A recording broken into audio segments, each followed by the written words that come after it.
Today I've been out to do a bit of shopping. I bought some new plugs for my M8 107. Also bought some new 10mm fat spark plug wires, red or orange. And something that a lot of people don't use is a connection lubricant and anti-corrosive formula.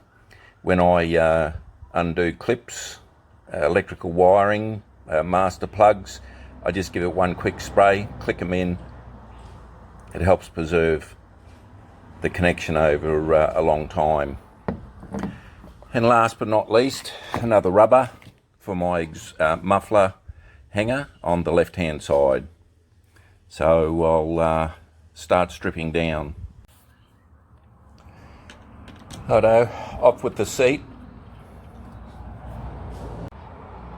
Okay, seat's off. This is what's underneath. Right, the next stage is to remove the fuel tank. So I'll be removing that bolt and that bolt in there, plus that cap will come off, and underneath there is a nut bolt that'll come out, and I'll pull these wires out, undo this clip and this clip, and off comes the tank. Okay, now all plugs are undone here. Now over here is a vent, and that just unclips from that solid Synflex type pipe, and over here is another vent that just routes down between the frame and then fits in at the bottom and is zippy tied off. All the screws are off, and we're now going to take the tank off. One last final thing to do is to undo the fuel inlet outlet pipe. Stick a little bit of rag there because there may be some weeping. And the other thing you need to be aware of, don't start your bike up and then let it idle, then turn it off and then undo this, because there will be enormous pressure. My bike's sat now for 3 or 4 days, so there's no pressure. And the way you do it, push up,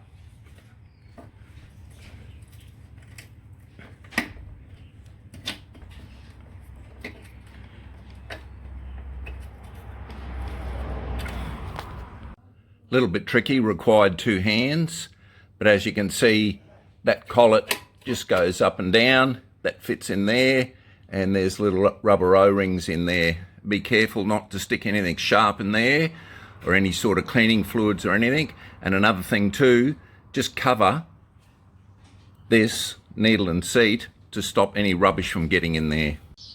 There we go, we'll just put a little bit of rag over that, just stop any dirt or micro dirt from getting in. And this is it, basically street glide special stripped down. And what I'm also going to do after I've changed the spark plug leads is give it a damn good clean up under here, which I haven't done for a long time, probably 2 years. Okay, off with the spark plug lead. Now before you start to remove the spark plug, just get an air gun. Just make sure there's no debris in there that may fall into the cylinder. Alright, first spark plug's out. Here's the spark plug. It's not fouled, it's not black, it's not sooty, it's not running overly hot, it's running just right, and that's what you want to see. These plugs have just finished a 6,300 kilometre 14-day ride, and they're looking pretty damn good, but nonetheless I'm going to change them. Spark plugs are cheap, 30 odd bucks, 35 bucks for 4, and it's cheap maintenance. Now these spark plug leads come in varying sizes, and you're highly advised to read the instructions that the leads come with. But a quick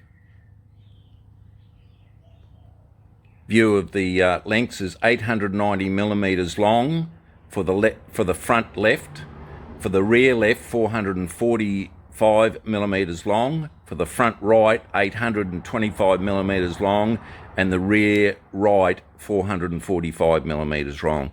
So get your tape measure out, measure them, ensure they're fitted in accordance with the manufacturer's specifications. Okay, there's an idea of the original factory leads, and the orange one is the Screaming Eagle 10mm flat. So I pulled them out, I've measured this one up, and this is the one that'll go in. Now, something you need to be well aware of, there's a thing called a dielectric grease or lubrication. Ensure that you put a very thin smear. Don't plaster it in there, but both ends with just a thin smear to help them push on to the spark plug and the coil.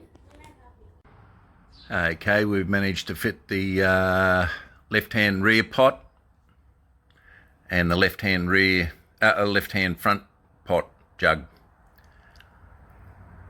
Wiring neatly fitted up against the frame as it was when it left the factory, with the proper tie downs, and they do supply all the different tie downs with the kit. Spark plugs tensioned down to 100 inch-pounds, and we're ready to do the next side. Okay, right-hand front jug pot. As you can see, the spark plug's right down inside the tappet cover. Same as the right-hand rear, down inside the tappet cover. You can't get to those two with the petrol tank on, so once again it's got to be removed. These are only short leads, come down here inside to the coils, so pretty straightforward. And there's one long one, that's the right hand front. Now, to get to this right hand rear one, you've got to have a pair of broad nose long nose pliers down inside and then pull out. If you try to pull it by the wire, you'll break it. Not that it really means anything, but you may want to keep these as a backup set down the line in case something happens.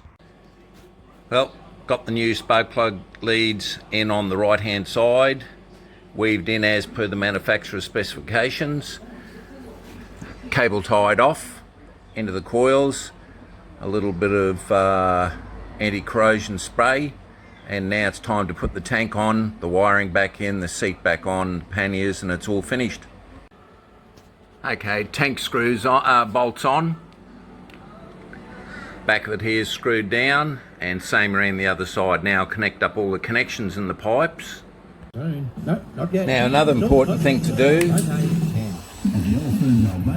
is turn on the key and just wait and see if any fuel comes running out, and obviously not, because it connected very well.